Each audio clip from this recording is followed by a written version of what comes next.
svijetu se godišnje baci više od 1 milijardu tona hrane, dok 1 milijardu ljudi gladuje.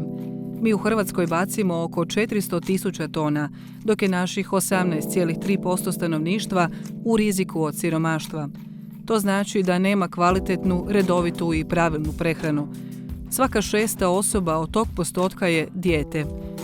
Također, odbačena hrana na odlagalištima otpada oslobađa metan, staklenički plin koji utječe na klimatske promjene, a one nam donose prirodne katastrofe. Znate li da ukoliko ste poslovni subjekt u poslovanju hranom, to možete spriječiti, i to preraspodjelom, odnosno doniranjem hrane? Doniranje je postupak kojim se višak hrane prikuplja i raspodjeljuje potrebitima. Može se odnositi na svježu hranu, gotove obroke, djelomično pripremljene proizvode, smrznutu hranu i sl. Donator je dakle poslovni subjekt koji donira hranu posredniku. Posrednik je registrirana neprofitna humanitarna organizacija koja prikuplja hranu namijenjenu krajnjem primatelju.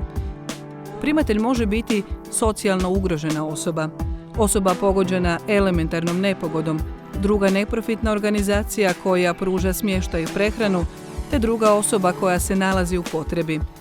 Osim što kao donator pomažete plemenitom cilju, možete ostvariti i porezne olakšice. Donator ne obračunava PDV na doniranu hranu.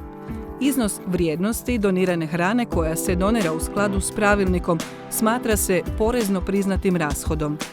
Donirati se može sva hrana koja je sigurna za konzumaciju, a to može biti hrana pred istekom roka trajanja, s nedostatkom u pakiranju, označavanju ili masi, voće i povrće koje ne udovoljava standardu po izgledu i obliku, te druga hrana neprikladna za prodaju, ali sigurna za konzumaciju.